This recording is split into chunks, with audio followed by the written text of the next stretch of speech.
Nahmaduhu wa nasta'inuhu wa nastaghfiruh wa natubu ilaihi wa na'udzu billahi min shururi anfusina wa min sayyiati a'malina. Man yahdihillahu fala mudilla lahu wa man yudlil fala hadiya lahu. Asyhadu an la ilaha illallah wahdahu la syarika lahu wa asyhadu anna Muhammadan abduhu wa rasuluh. Amma ba'd. Ayyuhal ikhwan wal akhwat, a'azzani Allah wa iyyakum. Kita bersyukur kepada Allah Subhanahu wa taala atas segala nikmat dan karunia yang Allah masih limpahkan kepada kita, hingga pada malam yang berbahagia ini kita masih meringankan langkah kaki kita menuju ke rumah Allah ini untuk menghadiri majelis ilmu, taman surga. Nabi SAW bersabda, "Man salaka tariqan yaltamisu fihi ilman, sahhalallahu lahu."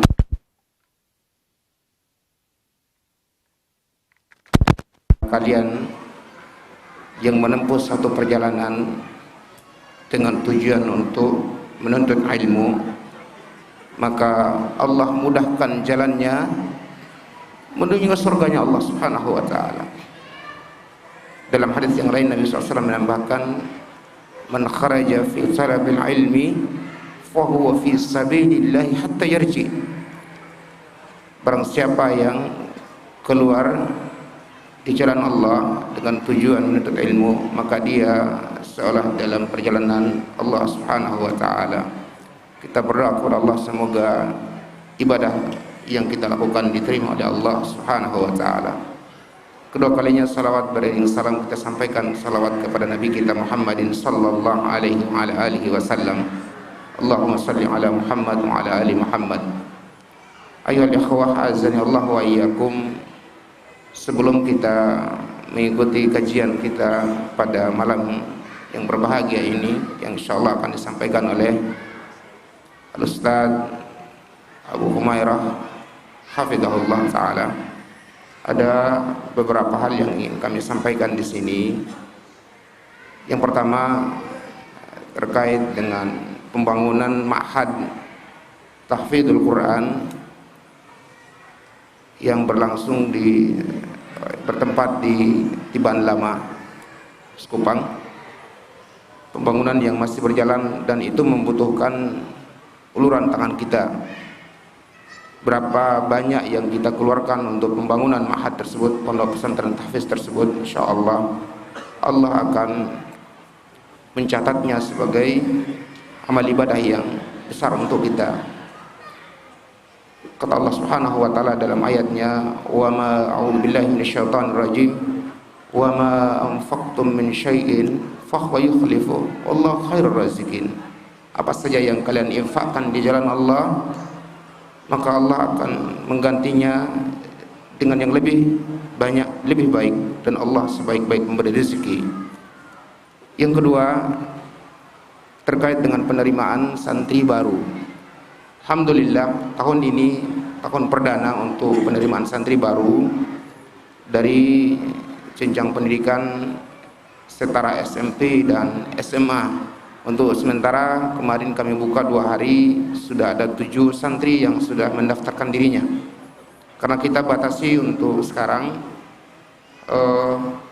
untuk tahun ini kita hanya menerima 40 saja, 40 santri. Maka bergegaslah kalian untuk mendaftarkan diri kita. Semoga Allah Subhanahu wa taala menjadikan kita sebagai ibadur rahman, hamba-hamba Allah yang dicintai oleh Allah Subhanahu wa taala. Adapun waktu pendaftaran hari Senin sampai dengan hari Jumat. Hari Jumat semulanya hari Senin sampai Rabu. Kembali kami sampaikan untuk perubahan waktu hari Senin sampai hari Jumat.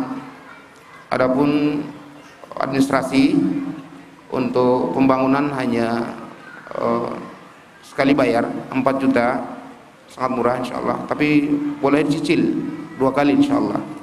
Dan syahriahnya atau per bulannya untuk makan, minum dan segalanya itu hanya dipungut infaknya Rp700.000 insyaallah. Yang ketiga, kami juga sampaikan kepada kita semuanya ikhwan sekalian bahwa besok hari Ahad kita ada gotong royong di ma'had kita atau di pondok pesantren kita. Bagi kawan-kawan ikhwan sekalian yang memiliki waktu atau luang, mari kita sempatkan waktu kita untuk berada atau pergi ke ma'had Jabal Uhud untuk sama-sama kita gotong royong. Demikian sekedar info yang kami sampaikan, semoga bermanfaat untuk kesemuanya. Fastabiqul khairat. Wassalamualaikum warahmatullahi wabarakatuh.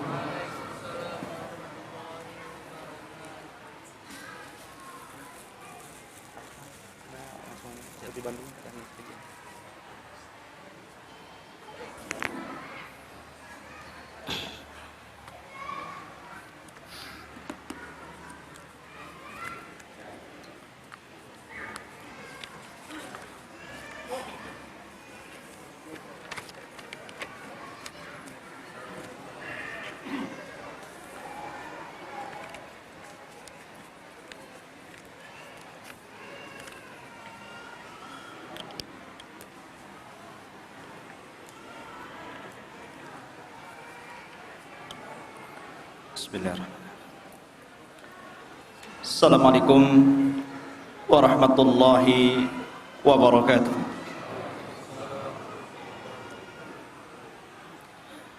Alhamdulillah, wassalatu wassalamu ala Rasulillah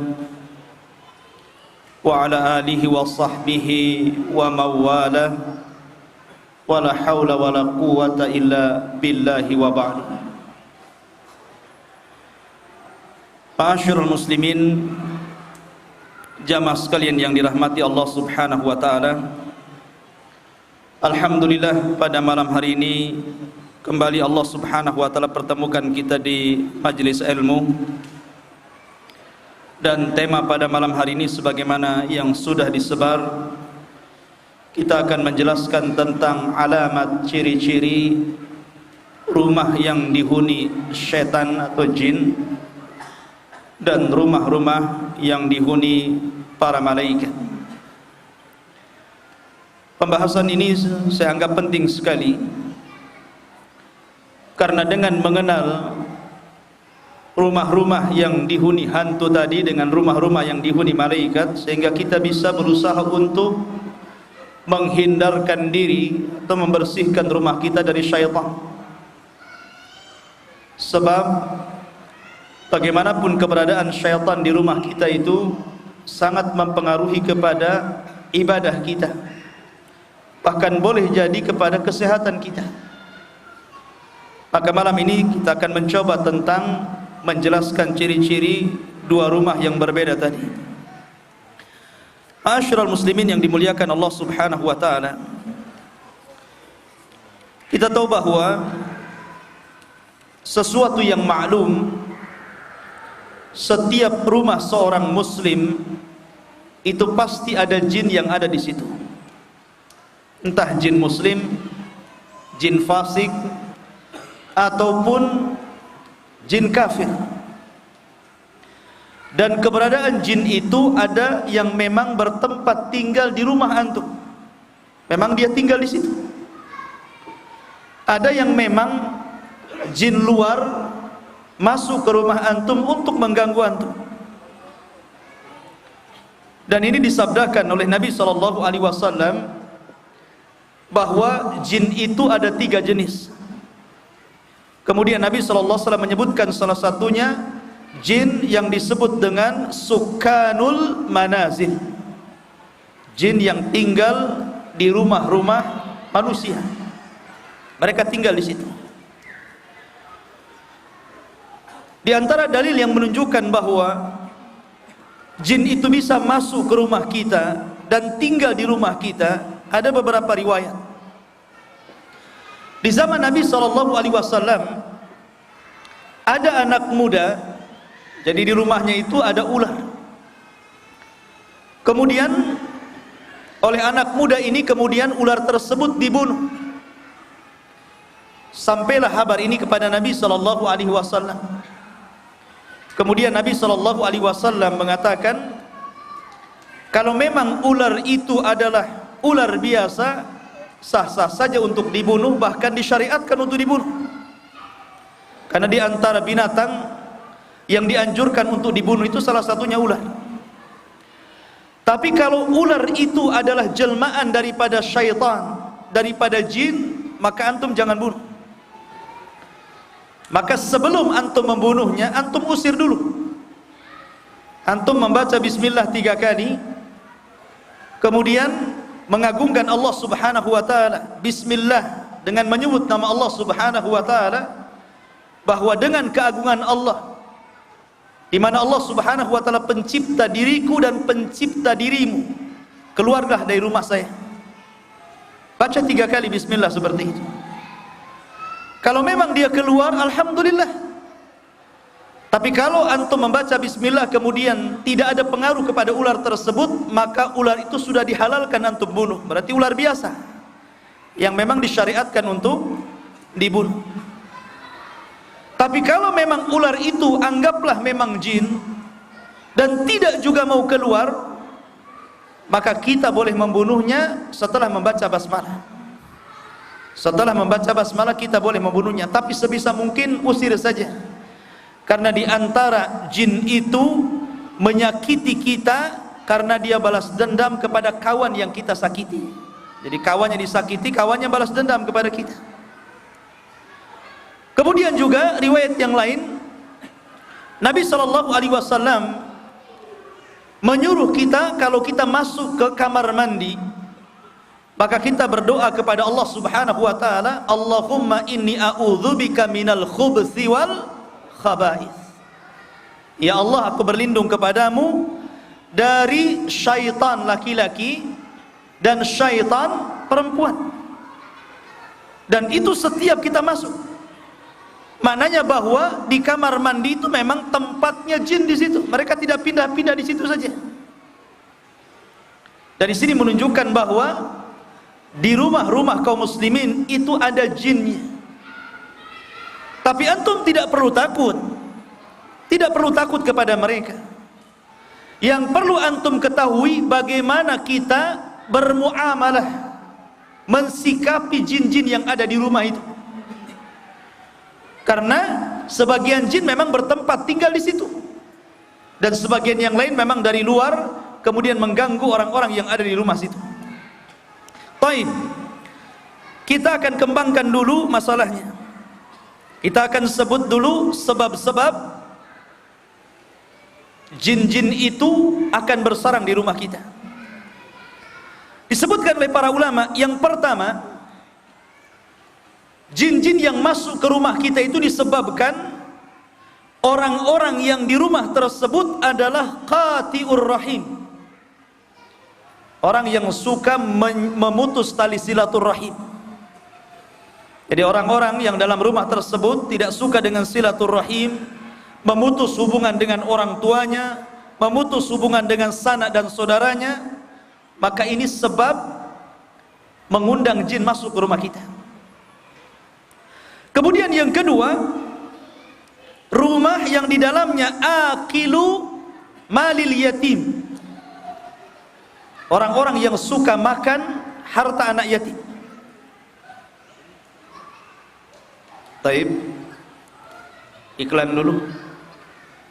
Mobil Avanza BP 1645HG. Mungkin ini ada yang mau keluar terhalang dengan mobil Avanza, bisa dicek keluar.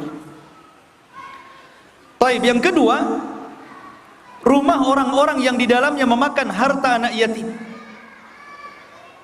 Maka rumah ini juga salah satu penyebab antum mengundang jin ke dalam rumah.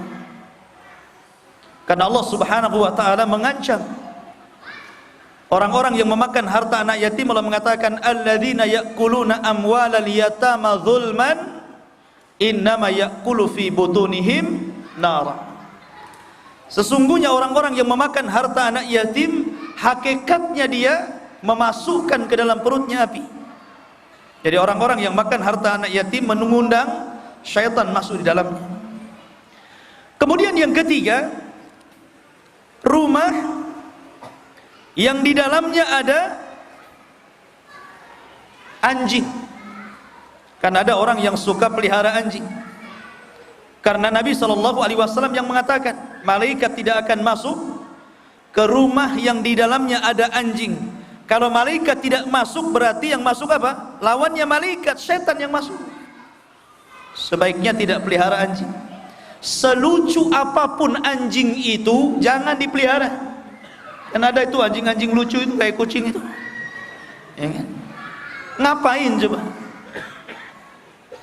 Anjing itu liurnya najis gitu. Kalau terkena liurnya antum harus mencuci 7 kali plus dengan tanah. Jadi itu juga yang ketiga, anjing ini mengundang jin masuk ke rumah.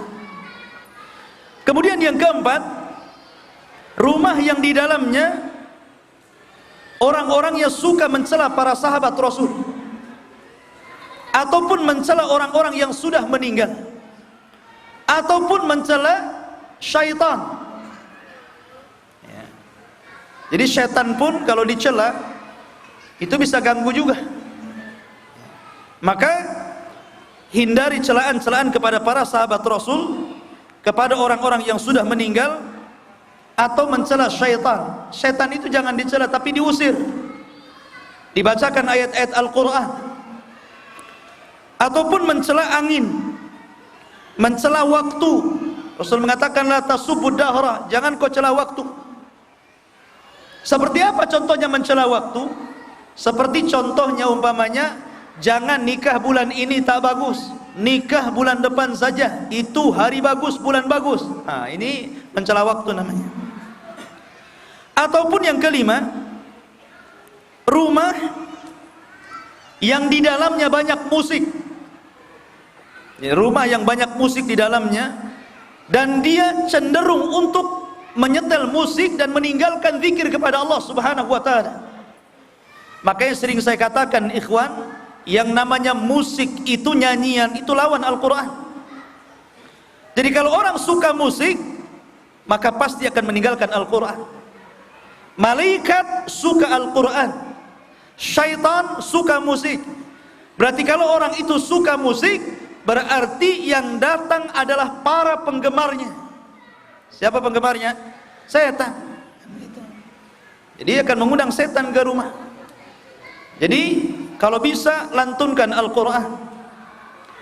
Kemudian yang nomor 6, rumah yang di dalamnya banyak permainan-permainan yang tidak ada faedahnya, ataupun gantungan-gantungan jimat. Mungkin dia pernah datang ke dukun, kemudian diberikan raja-raja, diberikan mantra-mantra, kemudian ditempel-tempel di rumah itu. Hakikatnya orang yang menempel jimat-jimat di rumah itu mendatangkan setan masuk ke rumah. Kalau antum sudah terlanjur punya jimat-jimat, pulang dari sekarang, ambil jimat-jimat itu, bakar, musnahkan, baca bismillah. Karena mereka itu akan mengganggu kita, bahkan mengganggu anak-anak kita, naudzubillah. Kemudian nomor 7, rumah yang di dalamnya banyak barang-barang yang tidak boleh dipakai dan diharamkan dalam Islam. Seperti umpamanya bejana-bejana dari emas, piring dari emas, garpu dari emas, sarung dari sutra untuk laki-laki gitu kan. Nggak boleh. Itu akan mendatangkan syaitan ke dalam rumah. Ataupun rumah yang digunakan untuk maksiat kepada Allah Azza wa Jalla. Orang minum khamar dalam rumah, orang berzina dalam rumah, pokoknya maksiat-maksiat di dalam rumah, berjudi dalam rumah. Gimana berjudi dalam rumah? Ada judi online tuh, berjudi tuh. Kemudian rumah juga di dalamnya, yang nomor 8, yang nomor 9, rumah yang di dalamnya dilakukan dosa-dosa besar.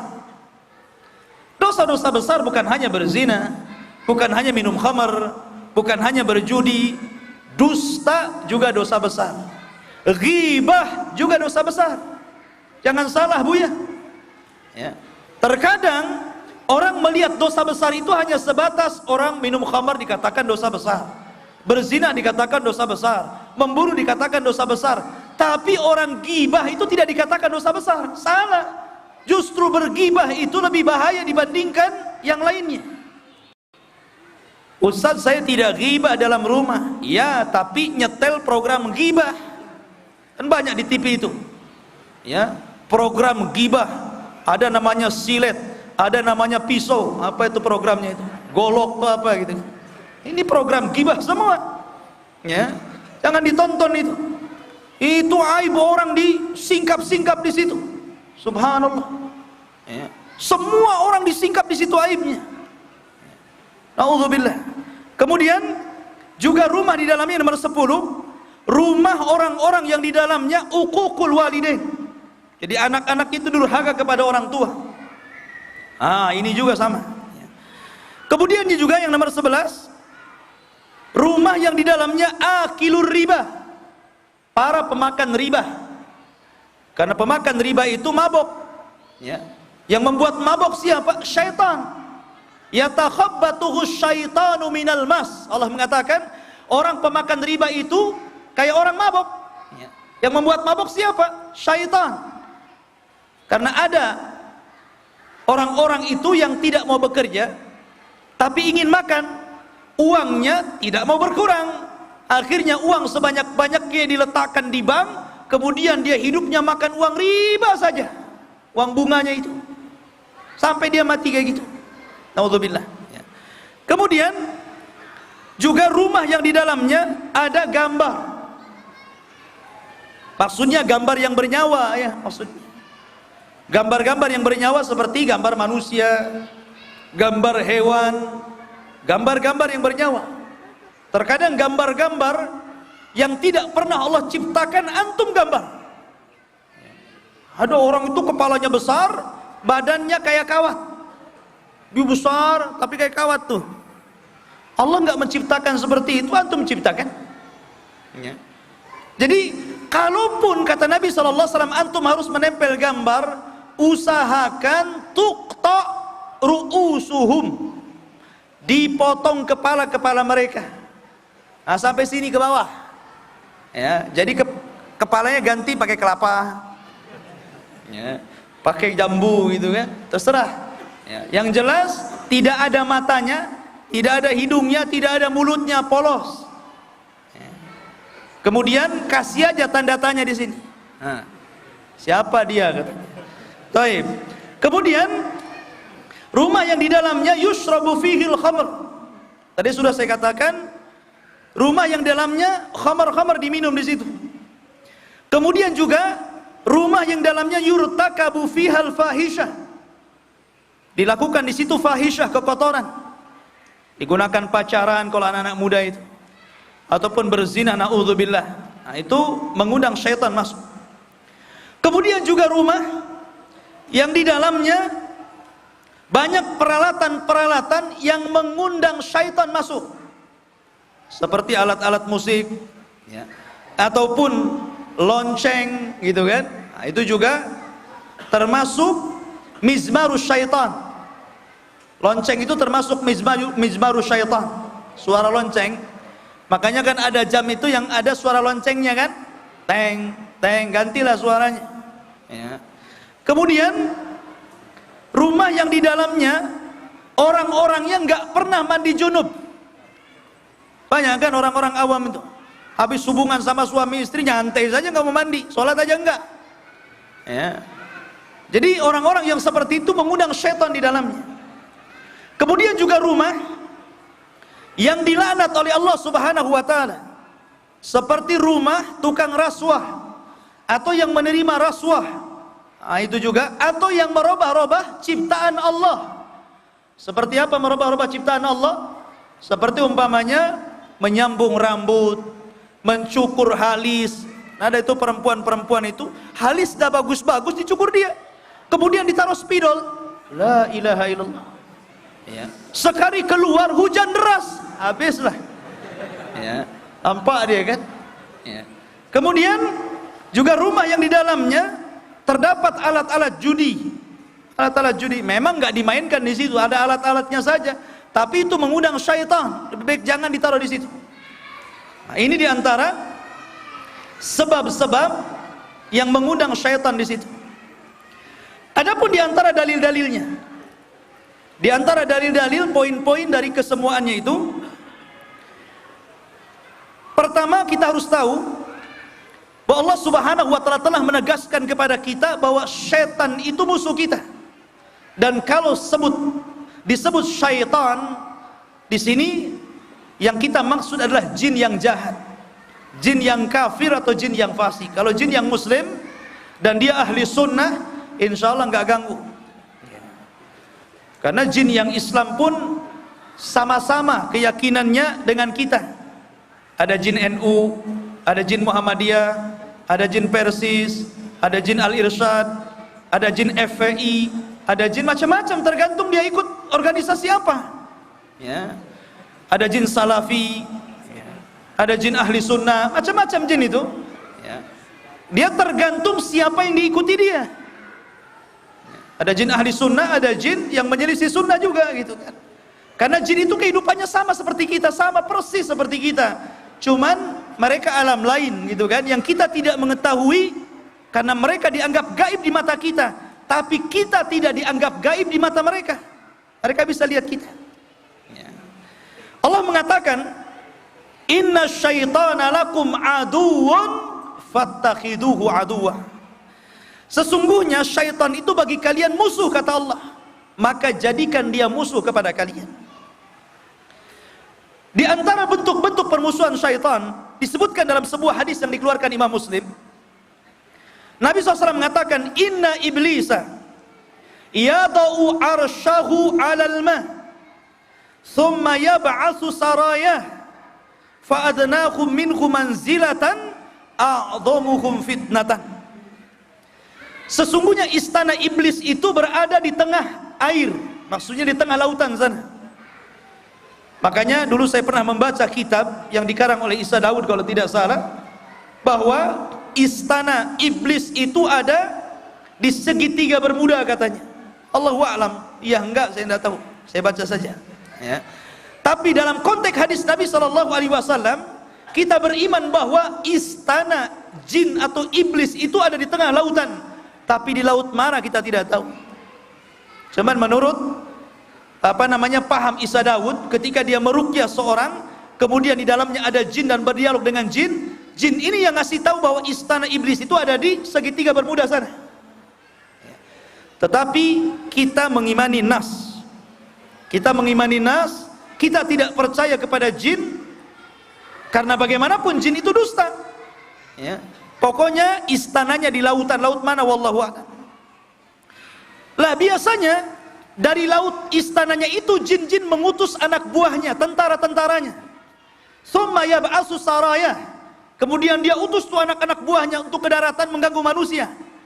Maka yang paling rendah, yang paling dekat kedudukannya dengan iblis adalah yang paling besar fitnahnya kepada manusia. Jadi iblis itu punya orang-orang terdekat. Yang paling disayang oleh iblis adalah yang besar fitnahnya untuk manusia. Kemudian yaji'u ahaduhum, datanglah salah seorang dari antara mereka dan mengatakan, "Ma taraktuhu hatta farraqtu bainahu wa baina imra'atihi." Kemudian datanglah nih utusan iblis, berhasil menggoda manusia, dia melapor dan mengatakan, "Wahai iblis, aku tidak pernah meninggalkan hamba tersebut, manusia tersebut, kecuali aku cerai-beraikan rumah tangganya sampai cerai." Maka iblis langsung memeluknya dan mengambil piala, kemudian meletakkan di atas kepalanya dan mengatakan, "Hebat, hebat." Coba bayangkan di sini. Maka di antara faedah hadis ini apa? Ciri-ciri duduknya. Ciri-ciri bahwa rumah itu ada jinnya ketika suami istri bertengkar dalam rumah itu. Di antara ciri-cirinya. Ya. Jadi ciri-cirinya yang jelas, kalau di rumah itu banyak setan, itu ketika terjadi pertengkaran antara suami dan istri. Apalagi kalau pertengkaran itu hebat sekali sampai banting-banting. Ya. Nah, itu ciri-cirinya. Karena apa? Karena yang menyebabkan pertengkaran suami istri itu siapa? Jin yang diutus iblis. Karena kenapa iblis sangat bangga apabila dia berhasil kemudian merobohkan tatanan keluarga? Karena korbannya banyak. Kalau jin menggoda antum kemudian tidak sholat, antum saja korbannya. Kalau dia datang kepada seseorang kemudian tidak puasa, dia saja yang godanya. Ya. Tapi kalau dua sejoli ini suami istri digoda kemudian sampai bercerai, itu korbannya banyak tuh. Ya. Pertama suaminya dan keluarganya, kedua istri dan keluarganya. Kalau punya anak-anak, anak-anaknya. Dan terkadang permusuhannya tidak sampai di situ saja.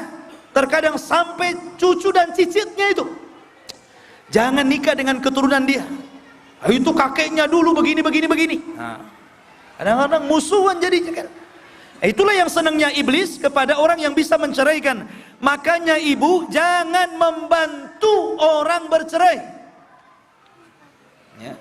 Tolong nih, jangan bu. Ada orang kawan ibu lagi masalah dengan suami, datang ke ibu curhat, begini.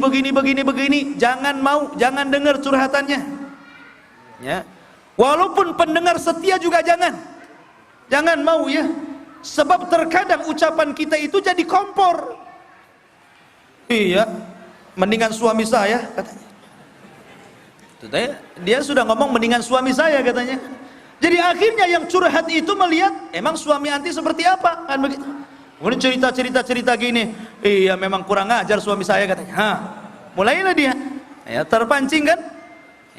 Atau kadang-kadang lebih parah dari itu, sudah tinggalkan saja suami anti, banyak kok laki-laki yang lebih ganteng, lebih gagah, lebih kaya, lebih ini, lebih semua lebih. Ya. Nah akhirnya kemudian terjadi, jangan membantu orang bercerai. Jangan mau kalau ada orang curhat seperti itu. Ibu cukup arahkan, datang aja ke ustadz, datang kepada orang alim, coba adukan gitu kan. Janganlah seperti itu. Itu yang benar. Jadi jangan mengundang orang untuk curhat. Antum juga laki-laki gitu. Kalau antum di kantor, ada kemudian satu kantor mungkin ibu-ibu gitu kan, datang ke antum curhat tentang suaminya, antum jangan kemudian ladeni dia. Ya. Akhirnya apa? Antum sih ngasih saran saja, sarannya bagus. Akhirnya di otaknya dia mengatakan, Masya Allah, kalau suami saya seperti anda, wih, mantap gitu. Dia sudah nikah 40 tahun, gara-gara curhat sama antum yang dipuji. Coba, senangnya saya kalau suami seperti antum katanya. Dia nggak tahu kalau antum lebih parah kan gitu. La ilaha illallah gitu kan. Iya, antum casingnya saja ya. Taib. Jadi intinya bahwa jangan mengundang orang untuk bercerai. Akrabkan, kalau bisa rapatkan lagi. Sudahlah, jangan bercerai, kasihan anak-anak macam-macam gitu, kasih alasan. Ya. Ini satu dalil bahwa jin itu masuk ke dalam rumah. Ciri-cirinya tadi, apabila bertengkar suami istri, itu banyak setan di rumah itu. Kemudian juga dalam sebuah riwayat yang dikeluarkan Abu Dawud, Nabi SAW mengatakan, wa rajulun dakhala baitahu bisalamin fahuwa dhaminun 'ala Allah. Seorang laki-laki apabila masuk ke dalam rumahnya dan dia mengucapkan assalamu alaikum, maka orang ini kalau masuk ke dalam rumahnya menjadi jaminan Allah untuk menjaganya. Jadi antum kalau masuk rumah baca salam, walaupun di rumah nggak ada yang jawab. Itu rumah antum bapaknya kan? Antum masuk tahu nggak ada orang karena antum yang di situ sendirian di kos begitu. Apa? Assalamualaikum masuk. Karena Rasul yang mengatakan seorang laki-laki, kalau disebut laki-laki masuk perempuan di dalamnya, mengucapkan salam ke dalam rumah, maka dia mendapatkan jaminan dari Allah untuk dijaga. Biasakan salam. Ya, walaupun nggak ada orang, assalamualaikum. Kalau dijawab waalaikumsalam gimana? Berarti ada orang. Kan begitu. Ya. Taib. Kemudian di antara hadis yang menunjukkan tentang pentingnya salam juga, idza dakhala ar-rajulu baitahu fadzakarallaha inda dukhulihi wa inda ta'amihi qala syaitan la mabita lakum wala asya wa idza dakhala wa lam yadhkurillaha inda ta'amihi qala adraktumul mabita wal asya. Kata Nabi, apabila seseorang masuk ke dalam rumah, kemudian dia mengingat Allah ketika masuk ke dalam rumah, mengucapkan bismillahi kharajna wa bismillahi alajna wa alallahi tawakkalna, assalamualaikum warahmatullahi wabarakatuh, kemudian antum masuk ya. Kemudian dia juga membaca bismillah inda ta'amihi, membaca bismillah kemudian antum makan, membaca alhamdulillah setelah makan, maka syaitan akan mengatakan kepada kawan-kawannya, tidak ada tempat tinggal lagi di rumah ini untuk kalian, dan tidak ada makan malam untuk kalian, pergi kalian. Tapi kata Rasul, kalau orang masuk rumah nggak baca basmalah, nggak mengucapkan salam, makan nggak baca basmalah, habis makan nggak baca alhamdulillah, maka setan akan mengatakan, rumah ini kosong untuk kalian, silakan. Kita malam ini nginep di sini, kita malam ini makan malam di sini. Subhanallah. Sini menunjukkan bahwa orang yang tidak pernah berzikir, berarti itu tandanya rumah itu angker banyak setannya. Kemudian juga di antara kisahnya, dahulu di zaman Rasul ada seorang sahabat namanya Usaid ibn Hudhair. Usaid ibn Hudhair, dia membaca Quran. Tiba-tiba ketika membaca Quran, langit itu langsung datang awan yang banyak menaungi rumah Usaid bin Hudhair itu, dan kuda-kuda pada meringkik. Apabila dia berhenti juga kuda itu, dan tidak bergerak juga awan. Kemudian besoknya dia melapor kepada Rasul kejadian itu. Maka Nabi SAW mengatakan, ya Usaid, tilkal malaikah, itulah malaikat tatanazzalat bil Quran, turun karena baca Quranmu. Berarti orang yang banyak membaca Al-Quran berarti akan dimasuki malaikat. Kalau masuk malaikat, setan yang keluar. Kalau malaikat yang keluar, setan yang masuk. Itu saja matematikanya ya. Kemudian kisah hadis yang lain, Nabi SAW bersabda, la taj'al buyutakum maqabir, jangan jadikan rumah kalian seperti kuburan. Maksudnya apa? Sepi kuburan itu kan. Coba antum kalau ke kuburan kan sepi, kecuali memang ngantar orang yang dikubur baru rame. Kalau nggak percaya, malam ini antum ke Tamiang, sepi nggak? Ya. Kalau rame berarti antum salah alamat, antum masuk pasar. Ya. Kalau sepi, betul itu kuburan. Ya. Rasul mengatakan jangan jadikan rumah kalian seperti kuburan, sepi, senyap gitu kan, kayak angker gitu kan. Kenapa demikian? Inna syaitan, karena sesungguhnya syaitan yanfiru minal baitil ladzi tuqra'u fihi suratul Baqarah, karena setan akan lari dari rumah yang dibacakan padanya surah Al-Baqarah. Setiap segala sesuatu itu ada puncaknya, dan puncak Al-Quran itu di surah Al-Baqarah. Maka dianjurkan setiap 3 hari sekali baca Al-Baqarah, supaya tidak angker rumah kita. Apalagi orang baru pindah rumah gitu kan. Ini rumah nggak pernah ditempati ya. Kadang-kadang orang aneh, dahulu di zaman jahiliyah, kalau mau menempati rumah angker itu mereka menyembelih binatang, kemudian darahnya dioles-oles di rumah-rumah mereka supaya menghilangkan sial jin. Tapi Islam tidak demikian. Ngusir Islamnya jin nggak perlu gitu. Cukup baca bismillah, cukup bacakan Al-Quran, lari semua itu. Kemudian juga Nabi mengatakan, la taqul ta'isha syaitan, jangan katakan celaka kau setan. Jangan katakan seperti itu ya. Celaka kau setan, jangan mengatakan seperti itu ya. Fa innaka idza qulta dzalik, kalau engkau mengatakan kalimat seperti itu, ta'adzama hatta yakuna mithla al-baiti, maka setan merasa sombong, seolah-olah dia besar seperti rumah. Dan dia akan mengatakan, tuhlah kekuatanku, jadi dia takut. Nah, artinya apa? Kalau kita takut, dia yang berani. Kalau kita yang berani, dia yang takut.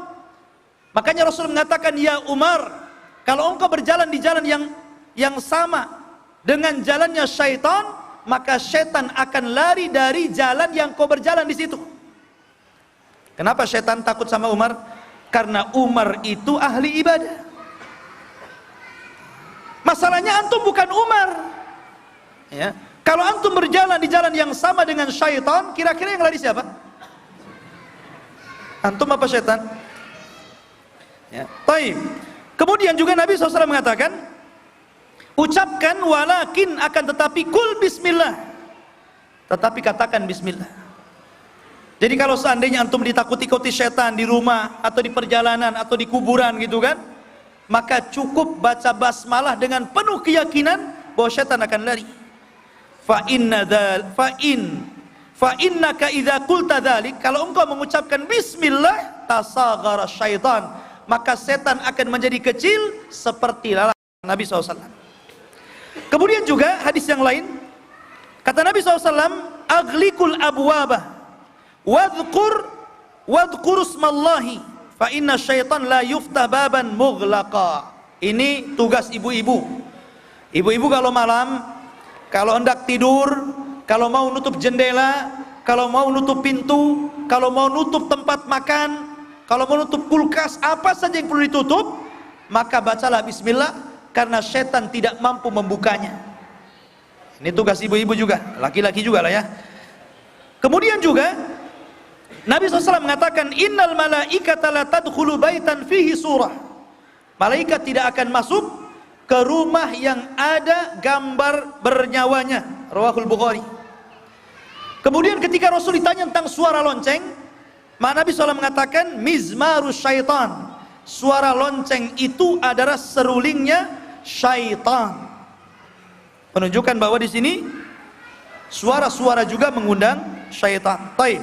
Ini diantara dalil, tidak banyak saya sebutkan, hanya sebagiannya, yang menunjukkan sebab-sebab masuknya syaitan. Baik. Kita akan membahas tentang bagaimana kita tahu bahwa di rumah itu ada setan. Bagaimana kita tahu di rumah kita ini banyak hantunya, banyak jinnya, banyak setannya. Apa yang antum rasakan? Ini yang kita akan bahas. Yang pertama, disebutkan oleh para ulama tentang masalah ini, wujudu dzikin yahussu biha sakininal bait. Penghuni rumah merasa sesak dadanya. Merasa sesak dadanya. Dan itu bukan satu orang saja, beberapa orang kayaknya gimana gitu rumah ini. Kayaknya kalau masuk itu langsung merinding itu bulu kudunya itu. Dan bukan hanya satu orang yang merasakan, beberapa orang gitu dalam penghuni rumah tersebut. Wah, ini kayaknya ada apa? Nah, itu ciri-cirinya bahwa antum ada merasakan di sekitar antum itu ada setannya. Ataupun wujudu masyakil, banyaknya masalah di situ. Saudara sekandung saling tengkar, kadang-kadang pukul-pukulan gitu kan. Kemudian suami istri bertengkar sampai kemudian mengeraskan suara caci maki yang keluar. Ah, itu berarti banyak setannya itu. Kemudian ketika tidur, antum bermimpi-mimpi buruk, dan ini sudah saya jelaskan. Dalam mimpinya ketemu macam-macam, atau dalam mimpinya antum jatuh dari loteng, jatuh dari ketinggian, melihat ular, melihat binatang yang menakutkan, melihat binatang-binatang buas, maka itu semuanya berarti di rumah itu banyak setannya. Ataupun melihat dhilla yataharrak fil manzil aw syai'un yadhhab sur'atan bilamhil basar. Ataupun mungkin jendela rumah ya, padahal sudah ditutup itu jendelanya, angin tak ada masuk dari mana, tapi kok bisa goyang-goyang. Nah, ini gorden goyang-goyang. Ya mungkin ada yang goyang-goyang kan, ada anak kucing di bawah main-main kan, kita nggak tahu. Ya. Tapi kadang-kadang nggak ada apa-apa, atau goyang-goyang. Atau sekilas kita melihat sesuatu, habis itu hilang. Ya. Ada bayangan kelebat gitu kan, hanya sekilas saja ketika dapur kayaknya kita melihat sesuatu, tapi setelah dilihat lagi tidak ada. Nah, itu juga pertanda kita sedang ditakut-takuti jin, dan di situ ada jinnya. Ataupun seseorang melihat sesuatu, entah mungkin melihat orang dalam rumah, tapi dilihat lagi nggak ada gitu kan. ataupun melihat istri antum padahal dia sedang tidur di rumah, di kamar gitu. Antum ke dapur, tahu-tahu kok ada istri antum di dapur, padahal nggak ada. Nah, padahal kan dia di kamar, kok ada di dapur. Ini istri keberapa ini? Ya. Jadi itu hati-hati. Itu juga kok melihat ada anggota keluarga yang kita tahu mereka sedang di kamar, tapi antum melihatnya di dapur gitu. Nah, itu juga hati-hati. Ada jinnya itu. Ataupun merasakan sakit kepala di rumah, itu asli sakit kepala saja, nggak mau berhenti, kasih obat ini, ya sembuh sebentar, datang lagi sakit kepalanya. Nah itu juga.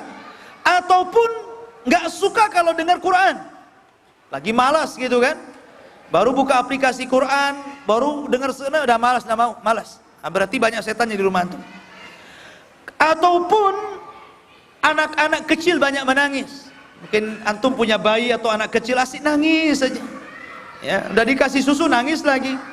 Ya, udah dikipasin nangis lagi, dihibur nangis lagi, asik nangis terus. Maka itu juga pertanda banyak jinnya di situ. Ataupun ada murraha fil bait. Antum pulang ke rumah kayaknya sumpek rumah itu. Enggak tenang. Ya, pokoknya masuk rumah sumpek. Tapi kalau di luar rumah, wah, pokoknya bebas kalau di luar rumah. Tapi kalau masuk rumah sumpek lagi. Nah, itu karena rumah itu banyak setannya. Ataupun merasakan takut dalam ruangan-ruangan tertentu. Pamannya kalau di kamar inti tidak ada masalah, di kamar anak nggak masalah. Sekali ke gudang, kalau lewat gudang merinding gitu kan. Dan tidak antum saja yang merasakannya, entah istri antum, entah keluarga antum. Seperti itu kondisinya. Jadi dirasakan oleh banyak orang keluarga. Kalau lewat di situ nampaknya ketakutan kita. Nah, berarti banyak setannya. Ataupun banyak semut. Di rumah itu banyak semut. Udah disapu banyak lagi. Tengok tak ada gula. Ya. Kok semut banyak sekali di mana-mana. Ya. Udah disapu-sapu, dibersihkan, ada lagi. Di sini semut, di sana semut. Bahkan kaki antum kesemutan juga. Nah. Jadi kalau banyak semut, nah, itu juga pertanda banyak setannya. Ataupun antum mencium bau yang gak enak. Pokoknya bau sekali. Bau bangkai, tapi tak ada bangkainya. Ya. Mungkin kalau bau ada bangkai tikus nampak kan enak bau. Ini nggak jelas baunya. Bau bangkai tapi tak ada bangkainya. Ah, siapa itu? Ah, cari. Jangan-jangan istri antum mati pula. Ya. Jadi cari di mana? Kalau nggak ada, cepat baca Quran. Ya. Jadi bau yang nggak jelas dari mana datangnya, itu pun tertanda banyak setannya di situ. Ataupun orang-orang yang memanggil orang sakit. Ada orang sakit terbaring. Kayak ada orang manggil-manggil gitu kan, tapi nggak ada orang. Nah, itu juga termasuk banyak setannya. Ataupun mendengar suara barang yang jatuh. Entah apa jatuh apa gitu kan, di belakang ada jatuh piring, jatuh apa gitu. Pokoknya gedebuk atau apa gitu kan. Tapi nggak ada yang jatuh. Ya. Maka itu pun salah satu banyak setannya. Termasuk listrik mati mendadak. Bukan dari PLN karena perbaikan. Ya. Jadi memang tahu-tahu mati saja listrik itu kan. Karena setan itu suka kegelapan masalahnya. Kalau terang tidak suka, makanya dimatikan tuh sama dia. Ya, kejeglek gitu kan. Maka itu pun termasuk berarti rumah antum banyak setannya. Ini diantara tanda-tanda. Ataupun kata para ulama juga, adamul qudrati ala dukhul fi hadzal makan fi sa'atin mutaakhirah minal lail. Ataupun antum bangun tengah malam, ya, kemudian mau ke dapur karena mungkin kamar mandinya di dapur, rasanya berat gitu kan, ada ketakutan gitu. Nah, itu banyak setannya itu. Ada di rumah sendiri tuh, gimana rumah orang coba? Di rumah sendiri yang hari-hari sudah 40 tahun tinggal di situ, ya, kalau mau ke dapur, mau kencing tengah malam itu minta diantar gitu kan. Minta bangunkan suaminya, minta diantar gitu. Kalau takut, kok kayaknya berat mau ke dapur, berarti itu dapurnya banyak setannya itu. Ataupun umpamanya antum membuka warung, mungkin di rumah antum itu ada warungnya, biasanya rame gitu kan, tiba-tiba nggak ada yang beli, ya. Tiba-tiba aja gitu kan, ini biasanya nggak seperti biasa warung ini, kok aneh gitu kan. Boleh jadi mungkin banyak setannya yang dikirim oleh orang-orang yang hasad kepada kita. Termasuk juga merasakan ketidaknyamanan hampir seluruh orang yang dalam rumah tersebut, kayaknya mau pindah saja di rumah itu. Nah, itu juga termasuk banyak setan di rumah itu, wallahu a'lam. Taib. Tadi saya sudah jelaskan ikhwatu fillah bahwa syaitan itu ada yang sifatnya tinggal di situ, ada yang sifatnya kiriman. Lalu apa yang harus kita lakukan sekarang? Kalau kita sudah tahu itu tadi penyebabnya, tanda-tandanya, lalu bagaimana cara meruqyah rumah? Nah, ini yang paling penting. Gimana kita meruqyah rumah? Ada fatwa daripada Syekh bin Baz rahimahullah ta'ala, dan juga fatwa daripada Syekh Abdullah Al-Jibrin rahimahullah ta'ala mengatakan bahwa di antara cara meruqyah itu dengan cara media, pakai media air, dan usahakan air yang asin. Jadi entah air laut atau mungkin air dicampur garam begitu kan. Kemudian antum bacakan ayat-ayat ruqyah di situ. Ayat-ayat ruqyah seperti apa? Seperti ayat kursi, surah Al-Baqarah secara sempurna gitu kan. Kemudian kul huwallahu ahad, kul a'udzu birabbil falaq, kul a'udzu birabbin nas, atau ada ayat-ayat dalam surah Yunus, ayat-ayat dalam surah Toha gitu kan tentang masalah sihir. Nah, antum bacakan di situ. Kemudian air ini antum bisa percikin ke bagian-bagian ruangan yang antum anggap takut. Pamannya anak kalau lewat dapur ini agak merinding nih. Nah, ambil air antum percik-percik begini sambil baca bismillah. Ya. Dan lakukan berulang-ulang. Itu diperbolehkan seperti itu. Ya, jadi diperbolehkan seperti itu. Itu yang diperbolehkan, bukan antum lempar garam begini, habis garam dapur nanti. Ya. Jadi masukkan air, bacakan ayat, percik-percik begini saja. Ya. Lakukan berkali-kali dan dengan penuh keyakinan bahwa Allah Subhanahu wa taala akan mengusir mereka. Selebihnya antum tawakal. Kalau antum sudah ciprat-ciprat dan yakin, selebihnya antum tawakal. Tawakal kepada Allah Subhanahu wa taala karena Allah yang mengusir mereka. Ya. Kemudian juga kalau seandainya nih anak antum nangis saja, nggak berhenti nangis, ya udah dikasih susu nangis, dihibur nangis, asih nangis terus, maka ada ruqyahnya. Coba ruqyah anak antum itu pertama, bacakan Fatihah di telinganya. Satu. Yang kedua, bacakan surah Kursi di telinganya. Kemudian yang ketiga, bacakan 2 ayat akhir surah Al-Baqarah. Kemudian yang ketiga, bacakan kul huwallah, kul a'udzu birabbin nas, kul a'udzu birabbil falaq. Kemudian juga bacakan surah Toha ayat 62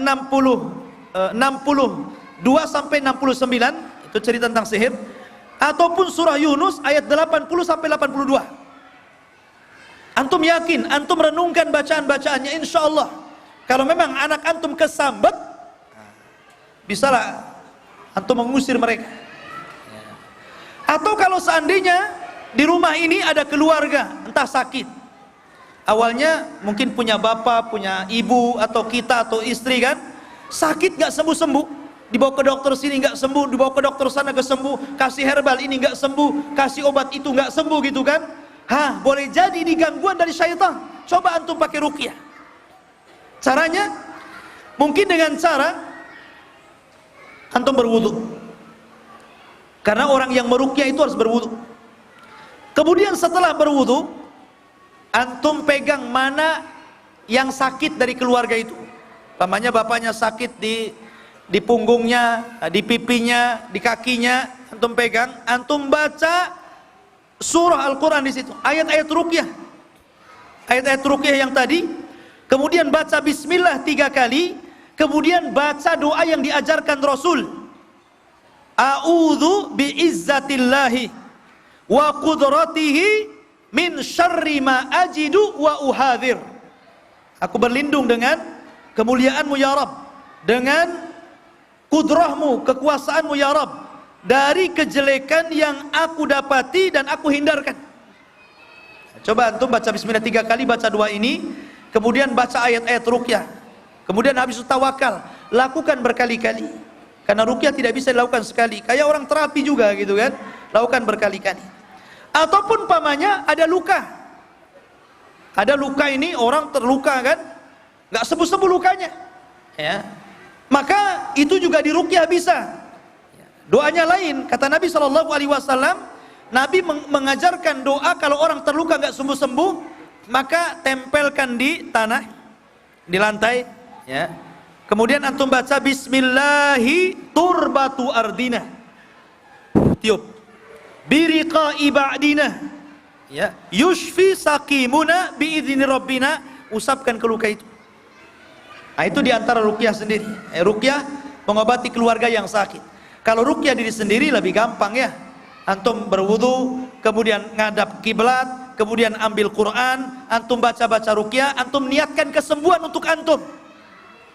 Nah, itu ruqyah sendiri namanya. Dan itu lebih manjur daripada antum di ruqyah orang.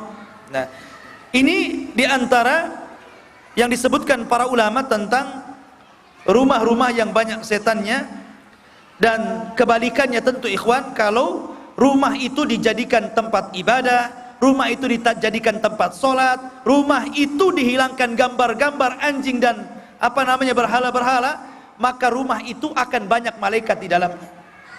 Makanya Jibril ketika hendak masuk ke rumah Rasul, Jibril nggak mau. Kata Rasul, kenapa engkau tidak mau masuk wahai Jibril? Kata Jibril, karena di tirai rumahmu ada gambarnya. Kalau kau mau, putuskan kepalanya, atau dijadikan alas sehingga kau hinakan. Maka Rasul mengambil tirai itu, kemudian melipatnya, kemudian membuangnya, baru Jibril mau masuk. Di sini menunjukkan bahwa gambar itu menghalang Jibril masuk. Maka sebaiknya mohon gitu kan, walaupun itu foto keluarga, cukup diletakkan di album sajalah. Kalau antum tidak sanggup menghilangkannya karena nostalgia antum masa lalu gitu kan, cukup diletakkan di album. Kapan antum bisa lihat kan, antum bisa tengok gitu kan. Nggak perlu kemudian ditaruh di dinding-dinding, nggak perlu. Karena dikhawatirkan malaikat rahmat nggak masuk. Kalau malaikat rahmat nggak masuk, susah kita mendapatkan kasih sayang Allah. Sebab di antara sebab kita ini mudah bertobat, dapat taufik dan hidayah, itu ketika rahmat turun. Sementara rahmat tidak turun karena banyak gambar di rumah kita. Apalagi antum yang berprofesi melukis. Jangan mau antum kalau melukis orang, lukislah pohon kelapa, ya, pohon jambu, pohon duren, laut, gunung, ya. Kalaupun mau melukis ikan, itu ikan yang dalam lautan. Jadi lautannya saja antum lukis gitu kan. Atau muncul ekornya saja. Kepalanya mana Ustadz nyelam? Nggak apa-apa, nggak ada kepalanya kan.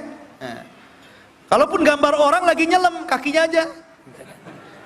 Nggak gambar orang kan gitu, nggak nampak kepalanya. Karena gambar itu ada di kepala, itu maksudnya. Gambar itu ada di kepala. Kalau nggak ada kepalanya, bukan gambar namanya. Intinya bahwa kalau rumah itu disolati, maksudnya para wanita sholatnya di rumah, kemudian laki-laki di masjid. Kalau sholat sunnah antum di rumah, sekali-kali di rumah, sholat malam, sholat tahajud, sholat yang lainnya, atau puasa, atau sedekah, atau ibadah yang lainnya, maka itu pertanda rumah itu akan banyak malaikat di dalamnya. Intinya seperti itu, ya. Wallahu alam. Ini sebagai materi karena banyak pertanyaan. Untuk materi kita selesaikan sampai di sini. Kita akan baca pertanyaan-pertanyaan dulu.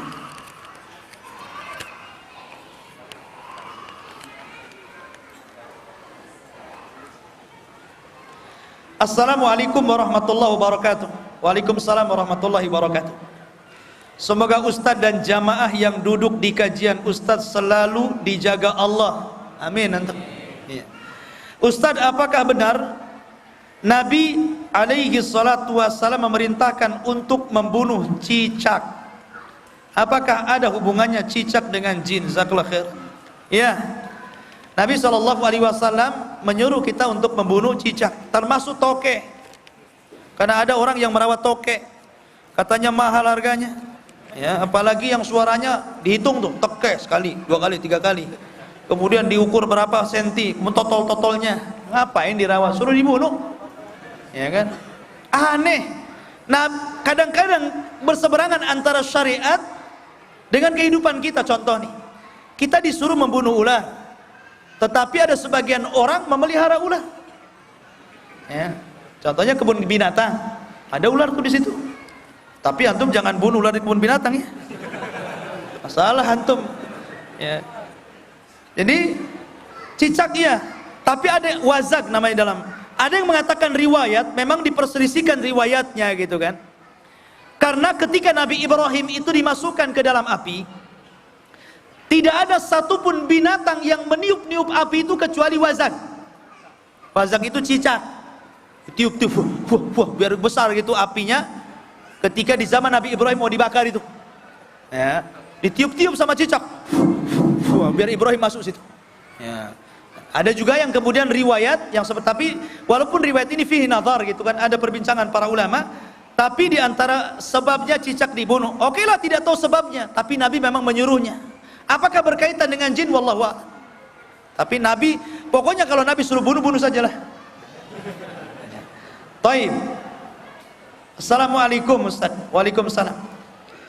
Perbedaan antara jin, iblis dan setan. Apakah benar mereka semua dari dulu hingga sekarang belum ada yang mati dan mereka semua menggoda manusia? Tidak, yang hidup itu cuma satu, iblis. Yang minta dihidupkan kan cuma iblis saja. Keturunannya bisa mati. Makanya kalau orang meruqyah itu bisa sampai dibakar mati dia. Ya. Bisa mati. Mereka bisa dibunuh oleh bacaan Al-Quran. Sesama mereka juga bunuh-bunuhan itu. Bisa mati. Yang tidak mati cuma satu, iblis. Karena dia meminta kepada Allah. Oke. Jadi iblis saja yang meninggal, karena yang tidak meninggal karena dia meminta kepada Allah untuk dilanggengkan. Rabbi anzirni ila yaumin yub'atsun. Wahai Rabb, tangguhkan usianya sampai hari yang nanti dibangkitkan kiamat. Maka Allah mengatakan, fa innaka minal mundharin. Kalau begitu oke, kau saja. Tapi anak keturunannya tidak. Cuman Allah Subhanahu wa taala berikan mereka itu usia panjang itu saja. Usianya lebih panjang dibandingkan manusia. Ya, mereka juga bisa mati. Ya, jin-jin yang tua-tua itu sakarat juga gitu kan. Mereka juga dikejar-kejar malaikat maut juga, sama. Ya. Tapi jin bagi dengan malaikat itu gaib juga, sama dengan kita. Kita dengan malaikat, kita anggap malaikat gaib. Kita dengan jin, kita anggap jin gaib. Begitu juga jin dengan malaikat itu gaib. Jin tidak bisa melihat malaikat. Bagi mereka gaib. Ya. Jadi walaupun kita tidak melihat jin, bukan berarti jin bisa melihat malaikat, tidak. Mereka tidak bisa melihat. Kalau mereka melihat malaikat, susah mau dibunuh malaikat maut nanti. Kejar-kejaran nanti. Ya kan? Gak mungkin ketemu nantinya. Makanya gaib bagi mereka. Nah, taib. Kemudian bagaimana kalau gambar orang yang ada di uang kertas? Masa antum kasih spidol kepalanya? Tinggal laku pula. Nah, itu kan darurah. Ya, kita tidak bisa apa-apa dengan uang, dengan KTP, ya. Itu memang darurah. Ulama menghukumi darurah namanya. Ad-daruratu tubihul mahdhurat. Sesuatu yang sifatnya darurah itu membolehkan yang dilarang. Ya kan? Sebab kalau uang itu memang begitulah negara kita, macam-macam mana pula gambar orang. Ya. Tapi kalau seandainya foto antum, kan antum bisa hapus. Ya. Karena foto antum aja yang buat gitu kan. Tapi kalau uang antum hapus gitu nggak laku, antum nggak bisa beli beras nanti. Susah juga. Atau antum ganti gambarnya gambar pohon, antum pemalsuan uang tuh. Tangkap antum kan gitu. Taib. Assalamualaikum warahmatullahi wabarakatuh. Afwan, ana mau bertanya bagaimana melawan hawa nafsu yang di dalam hati dan pikiran kita. Syukran. Orang punya hawa nafsu. Wa inna nafsa la ammaratun bisu. Setiap orang itu punya hawa nafsu. Dan Nabi SAW mengatakan orang yang kuat itu bukan yang pandai bergulat, bukan yang banyak tatonya, bukan yang kekar-kekar badannya, tapi orang yang kuat itu orang yang bisa melawan hawa nafsunya. Bagaimana cara melawan hawa nafsunya? Lihat hawa nafsu apa dulu. Kalau hawa nafsu yang mendorong untuk berzina, puasa, ya kan? Berpuasa, maka dengan itu bisa meredam. Kalau memang hawa nafsu untuk meninggalkan baca Quran, berusaha untuk berzikir, ini hawa nafsu dari setan, supaya setan hilang dari diri kita. Lihat konteksnya, hawa nafsu mendorong kemana? Nah, itulah yang antum cari pencegahnya di situ. Karena hawa nafsu ini umum, bisa mendorong ke sini, mendorong ke sana, mendorong kemana-mana gitu kan. maka apa penyebabnya yang mendorong ke situ, antum hilangkan penyebabnya. Kalau umpamanya minum khamar, ya antum cari sirup, biar minum sirup saja. Nah, gitu kan. Wallahu a'lam. Kalau antum asih ingin zina saja, kalau antum anak muda itu kan, asih melakukan zina saja, zina mata, zina telinga, zina macam-macam, kawin, selesai. Nah, selesai antum. Nggak punya modal Ustaz, puasa. Ya. Nggak bisa puasa, tawakal lah. Taib. Assalamualaikum Ustaz, bagaimana hukum memasang foto orang soleh seperti orang-orang soleh? Ya sama saja lah. Itu kan makhluk yang bernyawa juga gitu kan. Ya, sebaiknya tidak, karena dahulu di zaman Nabi Nuh alaihi salatu wassalam, ada satu keluarga namanya Wad, punya anak namanya Yagus, Ya'uq, Nasr. Ya. Allah mengatakan la tadarunna waddan wala suwa'an wala yaghutsa wa ya'uq wa nasra. Jangan kau tinggalkan Wad, Ya'uq, Yagus, Nasr gitu kan, Suwa. Ya. Itu keluarga soleh. Ketika meninggal dunia, karena dia adalah ulama dan ahli ibadah di zamannya, banyak kehilangan. Setan datang dan mengatakan kepada orang-orang, kalian ini bagusnya supaya tidak meninggalkan jejak kebaikan mereka, buatlah patung, buatlah gambar mereka supaya terkenang dengan kebaikannya. Dibuat betul gambar dan patung. Generasi pertama hanya membuat gambar dan patung saja. Generasi kedua mulailah mereka memperbanyak gambar dan patung dan diletakkan di rumah-rumah mereka. Generasi ketiga mereka menyembah patung dan gambar itu. Inilah awal terjadi kesyirikan. Disitulah Allah utus Nuh alaihi salatu wassalam pada umat ini. Sebaiknya simpan sajalah ya. Taib. Assalamualaikum Ustaz. Waalaikumsalam. Afwan, ana mau tanya, apakah memperdengarkan murattal setiap malam sampai subuh, apakah sepanjang malam rumah tersebut tidak akan dimasuki syaitan? Dan apakah jin yang sudah ada dalam rumah tersebut akan keluar karena suara murattal yang diputar tersebut? Bisa saja. Karena salah satu ruqyah itu dengan memperdengarkan suara Al-Quran. Tapi jangan kemudian asik suara terus yang baca Quran. Ya, asik kaset aja, antum tak mau baca. Ya, jadi antum juga baca Quran. Kalau capek baru nyetel kaset. Karena bagaimanapun pengaruh kita yang baca sendiri. Dan ingat ketika kita meruqyah rumah itu dengan meresapi maknanya. Kemudian mengagungkan kandungannya, bukan hanya baca gitu saja, tidak. Kita resepin maknanya. Sekarang kan sudah ada tuh terjemahan Al-Quran, sambil baca Quran, sambil baca terjemahnya, sehingga kita bisa lebih meresapi apa isinya. Ya. Kemudian diniatkan untuk mengusir setan. Dan antum yakini Allah yang mengusirnya, bukan antum. Ya. Jangan antum bilang, ana sudah usir gitu kan. Padahal antum hebat kali antum. Ya, yang ngusir Allah lewat bacaan Al-Quran. Antum ini perantaranya saja. Ya, taib. Wallahu a'lam. Ustadz, jika punya qarin atau tidak seperti apa ini? Ustadz, jin punya qarin atau tidak seperti manusia? Ya, jin itu qarinnya. Ya, masa manusia ngorinin jin? Ya, sebagaimana jin ngorinin kita gitu kan? Ya nggak ada. Kita aja yang punya qarin jin. Kalau antum ngorinin jin, ya memang antum kawannya jin. Qarin itu artinya kawan. Taib. Assalamualaikum, apakah syaitan akan masuk rumah yang di dalamnya dilakukan amal yang tidak pernah diajarkan Nabi? Ya. Ajaran-ajaran yang menyimpang itu kan dari syaitan. Ya. Dari hawa nafsu dari syaitan. Berarti banyak setannya di situ. Bedanya setan, jin dan iblis itu apa? Sama. Ya. Jin dan setan, jin dan iblis itu sama. Cuman iblis itu pimpinan jin. Makanya Allah mengatakan, kana minal jin fa fasaqa an amri rabbiha. Iblis itu dari jin yang fasik kepada Allah. Menunjukkan iblis itu jin, cuman iblis itu kepalanya. Kemudian ajudannya Ifrit. Nah, tahu Ifrit antum? Gak tahu, antum kan gak pernah lihat Ifrit. Ifrit itu jin yang menjanjikan memindahkan istananya Balkis di zaman Sulaiman. Jadi ketika Sulaiman memeriksa pasukannya, rupanya burung hudhud satu pasukannya nggak ada. Dicarinya sama Sulaiman, mana si hudhud itu? Rupanya selang beberapa waktu datang tuh burung hudhud.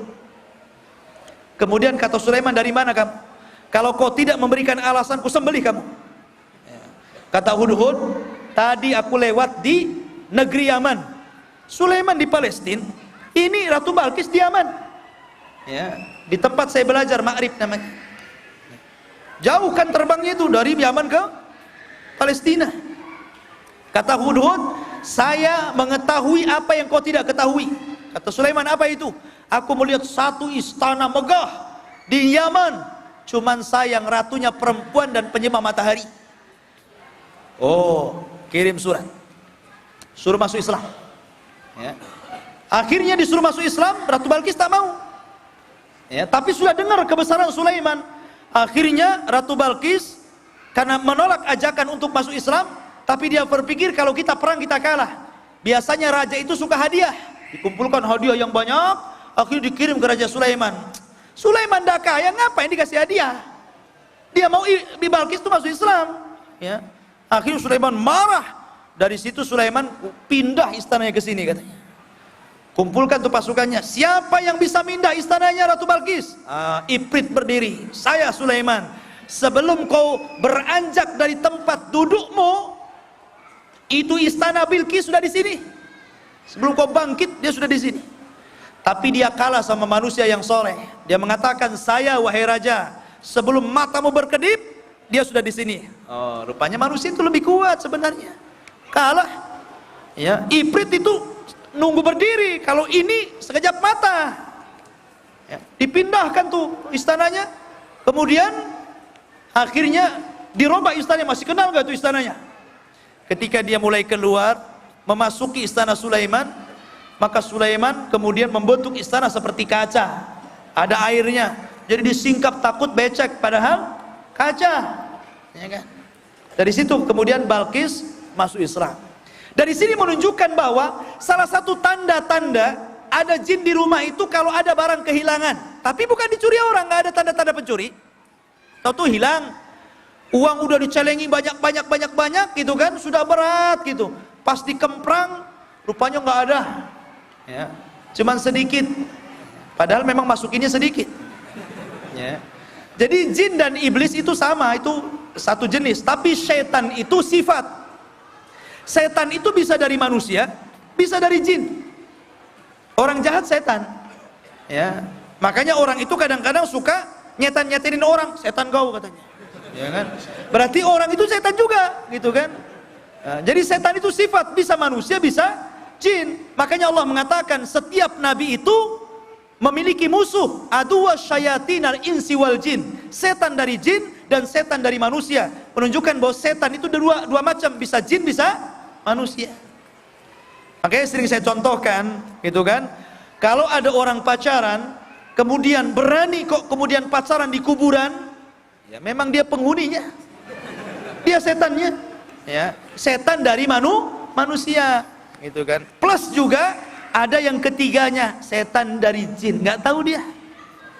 Karena Nabi mengatakan apabila laki-laki berdua-duaan dengan perempuan, yang ketiganya setan dari jin. Gak tahu saja dia. Ya, kalau tahu dia kabur. Ya, itu perbedaannya wallahu a'lam.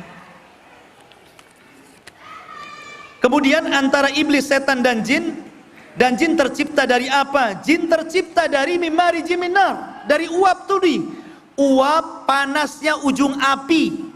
Nah, kalau malaikat dari cahaya, kalau jin tercipta dari uap panasnya api di ujungnya itu. Kalau manusia dari tanah. Ini awal penciptaan. Kalau keturunannya lain, ya, kata Adam diciptakan dari berbagai macam tanah kan. Allah mengutus malaikat, ada yang mengatakan malaikat maut, ada yang mengatakan malaikat yang lain diutus dari langit ke bumi. Kemudian mengambil beberapa tanah yang berwarna-warna, mengambil tanah yang putih, tanah yang kuning, tanah yang hitam. Jadi antum yang hitam dari tanah hitam, antum yang kuning dari tanah kuning, gitu kan. Yang putih tanah putih. Kalau belang ya mungkin jadi satu, gitu. Lah, malaikat ini kemudian membawa tanah ke atas. Kemudian oleh Allah dibentuk Adam itu sampai jadi patung, kemudian dibiarkan mengeras. Itu sebelum ditiupkan ruh. Ya. Baru kemudian setelah ditiupkan ruh, maka Allah Subhanahu wa taala jadikan Adam sebagai manusia dan menjadi khalifah di permukaan bumi. Tetapi turunannya tidak seperti itu. Antum tidak dari tanah. Walaupun antum akan kembali ke tanah. Ya kan? Ya antum dari ibu antum lah. Ya. Bukan dari tanah gitu kan. Lah jin juga sama. Awal penciptaannya saja dari situ, tapi keturunan beda. Makanya kalau ada orang yang berlogika, Ustadz, kalau jin diciptakan dari api, kemudian masuk neraka, neraka api enak kali, gitu kan? Berarti nggak merasakan panas, api ketemu api katanya. Ya. Siapa bilang dia tidak merasakan panas? Antum tercipta dari tanah. Coba keluar, saya ambil tanah, lihat, saya pukul tuh muka antum, buak gitu kan? Sakit nggak? Kalau sakit, lah antum tercipta dari tanah. Ini tanah liat. Ya, saya tumbuhkan gitu kan? Sakit ya sakit. Itulah jin juga sakit sama. Ya. Taib. Kemudian apa yang harus kita lakukan apabila dalam sesuatu keluarga memang hubungan tidak baik? Suaminya kasar, melukai istrinya, selingkuh. Siapa ini? Dan sudah kita nasihati, namun malah melawan kita, tidak ada perubahan. Apakah kita tetap mendukung agar tidak cerai? Lain kalau ini kasusnya. Kalau ibu mau sabar, in sabarti walakil jannah. Kalau ibu mau sabar, sorga. Ya kan? Atau ibu kasih solusi, daripada selingkuh poligami aja mas. Ya. Daripada selingkuh, kadang-kadang aneh. Wanita di zaman sekarang, kalau ibu-ibu masih benci maksiat, alhamdulillah gitu kan. Tapi ada istri itu lebih baik suaminya berzina daripada poligami. Ada. Nah, itu wanita agak miring tuh. Ya. Tapi kalau wanita waras, udahlah poligami saja halal daripada kau selingkuh terus. Ya kan? Itu lebih baik. Atau kalau mau poligami nggak apa-apa. Abang nikah dengan dia, habis itu ceraikan saya. Adakah Anda seperti itu orang? Ya. Tapi kalau sudah dinasehati, coba nasihati lagi, ibu ya, lihat anak-anak juga. Mudah-mudahan, karena banyak kok kejadian istrinya istrinya diuji oleh suami yang seperti ini, tapi belakangan dia tobat justru menjadi orang baik. Saya kenal satu jamaah, subhanallah. Ya. Dulu dia terkenal lingkungan malamnya luar biasa. Namanya perempuan mabok ini itu, subhanallah. Tapi Allah berikan hidayah ngaji. Dari sini Jabal Arafah. Ngaji di sini. Tobatnya pun di sini. Ya, dia cerita sama saya. Setelah saya mendengarkan kajian Ustaz di Jabal Arafah, alhamdulillah saya bertobat dan akhirnya saya berusaha belajar sunnah. Dulu dia paling dibenci di keluarganya. Tapi sekarang paling disayang di antara keluarganya. Kenapa? Makin soleh. Orang itu kalau maksiat ada limitnya. Ya. Kalau sudah habis duitnya itu kan nggak bisa dia maksiat, habis duitnya. Ada limitnya. Ya, orang itu pasti ada bosannya juga gitu kan. Walaupun kalau ada duitnya, datang lagi maksiatnya gitu. Tapi kan ada limitnya. Pasti kalau orang itu dekat dengan Allah, terus dinasihati, insya Allah dia akan ada kesadarannya. Tapi kalau ibu tidak bertahan nggak apa-apa. Kalau tengok suami kayak gini minta cerai nggak apa-apa, sudah boleh. Karena ada hadis yang mengatakan siapapun perempuannya minta cerai kepada suaminya tanpa ada sebab, maka dia tidak akan mencium bau sorga. Istri yang suka minta cerai itu, ya. Jadi tidak. Tapi kalau sudah ada sebab seperti ini, ya nggak apa-apa. Datang ke pengadilan agama, tuntut cerai. Kalau mau sabar dapat surga. Ya. Taib. Jika ada seorang istri yang penyabar, nah ini yang dicari antum, penyabar. Dan ketika haid tiba-tiba suka marah-marah. Oh. Dari sabar kok marah-marah ini sebenarnya. Berarti tak sabar dia kan. Dan ngambek-ngambek sama suaminya. Apakah ada kemungkinan ada jinnya nih?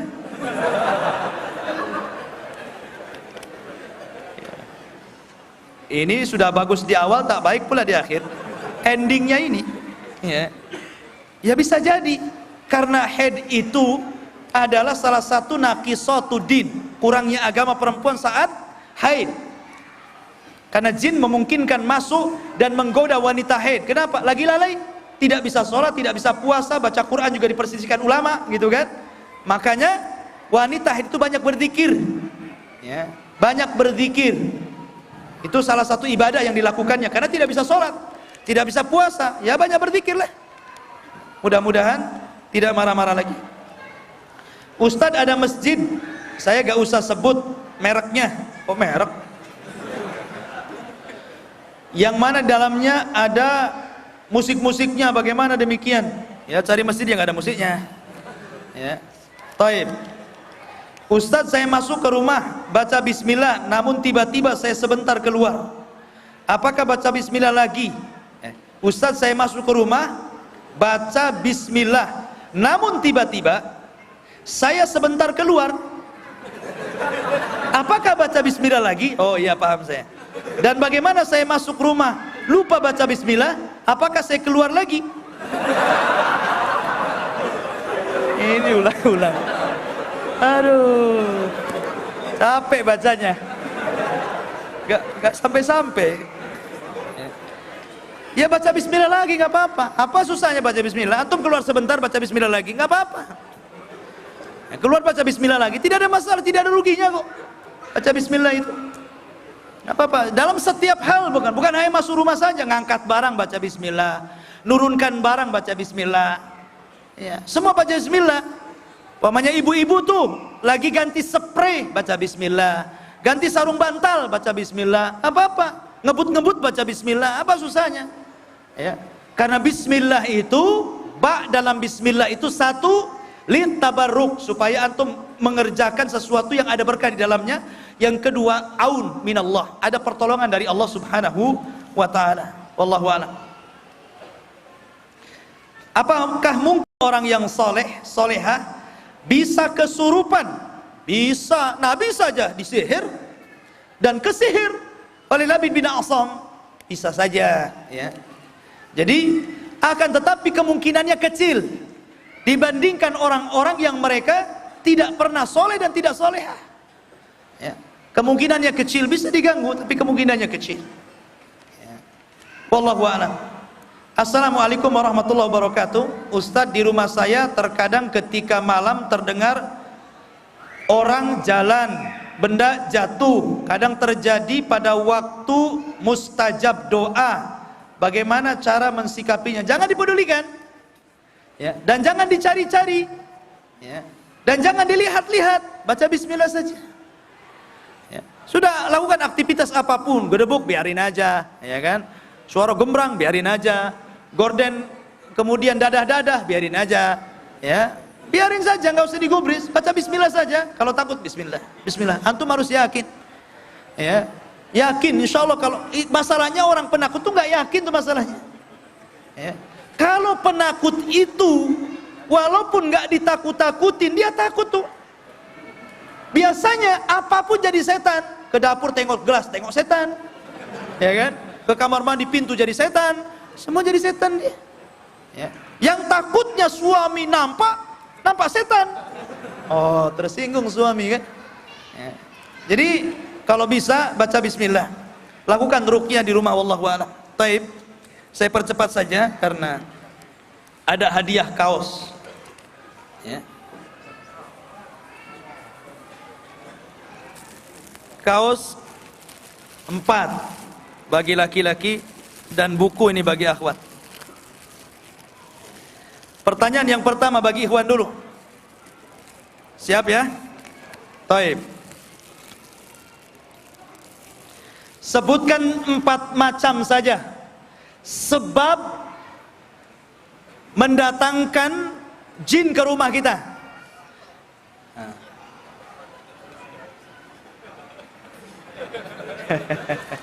Antum lah ya. Iya. Memutuskan silaturahim.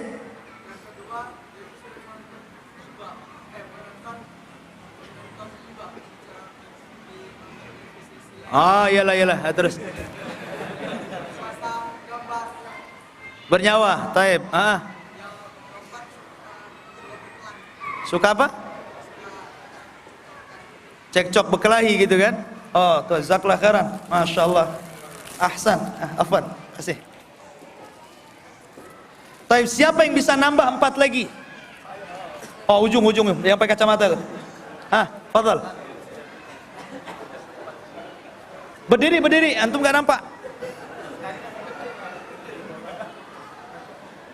Jangan yang diulang, dengarkan tadi kan? Hah? Pelihara anjing, 1. Minum khamar, ya, 2. Hah? Sama tadi dengan dia. Hah? Oke, 3, 4.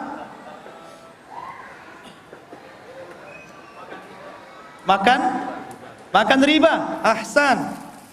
Fadhal. Silakan.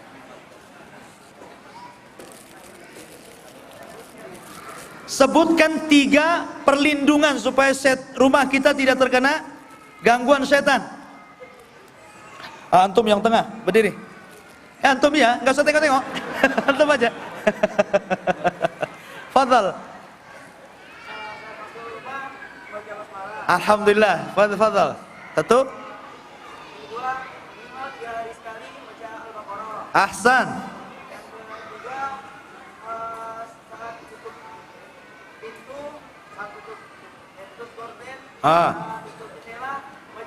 Alhamdulillah, masya Allah, jazakallah khairan. Fadhal. Kasih.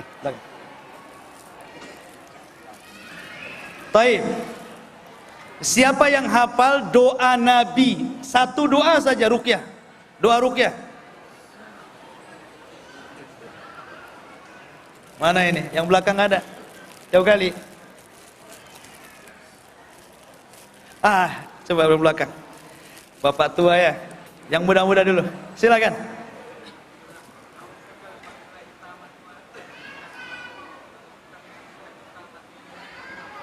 A'udzu bikalimatillahi tammati min syarri ma khalaq. Masya Allah, ini orang tua percontohan nih. Ya. Fadhal. Sekarang Ahwat. Mantapnya. Ya masih banyak hadiahnya tengok. Ahwat, tapi nggak ada ini mic-nya. Ada? Ada. Baik.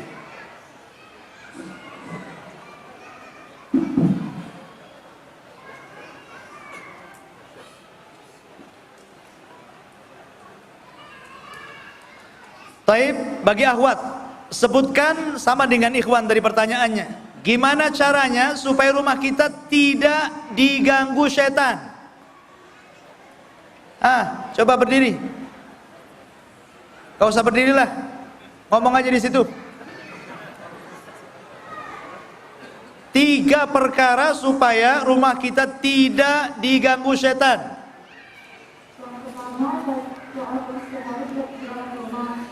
Taib. 2.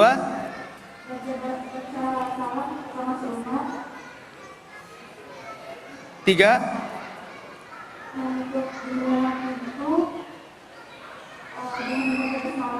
Iya. Taib. Hasbuk. Masya Allah. Dapat buku 2, sifat sholat Nabi dan jangan tinggalkan sunnah, pasti binasa. Fadhal. Kasih ke belakang. Ya. Taib. Pertanyaan yang kedua. Bagi Akhwat, sebutkan sebab-sebab rumah kita dimasuki setan. 5 sebab.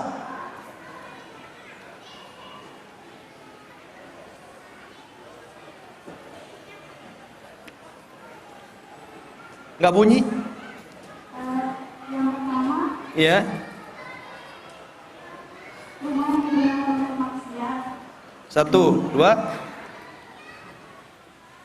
Rumah yang tidak durhaka. 3. Rumah yang tidak mendengarkan musik. 4. Rumah yang tidak mendengarkan. Taib. 5.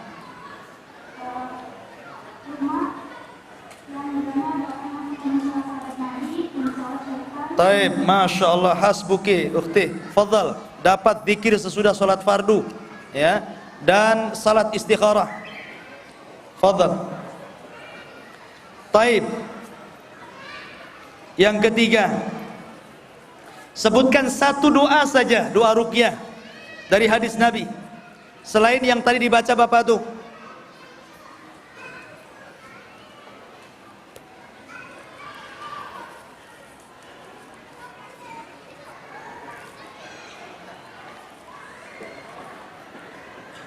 Gak bunyi. Saya lempar ke Ikhwan. Siapa? Fadhal. Diri. Yang selain yang Bapak itu baca.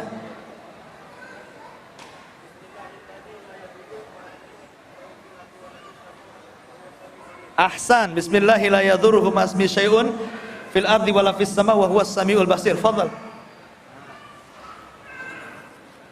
Untuk akhwat lagi. Pokoknya kalau nggak bisa baca, lewat ya. Taib. Sebutkan tanda-tanda yang kita bisa rasakan di rumah kita ada jin. 4 saja. Coba ambil mic-nya. Adanya masalah dalam rumah. Iya. Ketika tidur mimpi buruk. Iya. Ada yang lewat sekilas. Siapa tuh yang lewat tuh? Terus? Anak kecil banyak menangis. Ahsanti, fadhal. Nah. Taib. Taib, satu lagi. Tuh akhwat.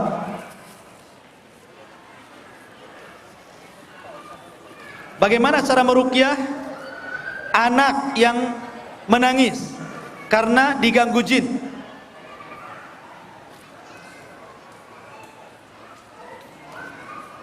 Jika orang menangis terus, bacakan surat Al-Fatihah. Iya. Yang kedua, bacakan surat Al-Kursi. Ah. Dan 2 ayat lagi surat Al-Baqarah. Selanjutnya, hafal pada Allah. Alhamdulillah, zakillah keren. Taib ini. Ya, itu diantara kajian pada malam ini, mudah-mudahan bermanfaat. Insyaallah di lain kesempatan kita mengambil tema-tema yang lain. Mudah-mudahan ada manfaatnya. Subhanallah bihamdika. Sebelumnya saya ada yang terjatuh handphone. Handphone apa ini? Ini tengok di tangan saya. Mungkin ada yang terjatuh. Ini handphone di saya. Fadhal, nanti hubungi saya. Subhanallah bihamdika, asyhadu an la ilaha illa anta astaghfiruka wa atubu ilaik. Allahu ta'ala alam. Assalamualaikum warahmatullahi wabarakatuh.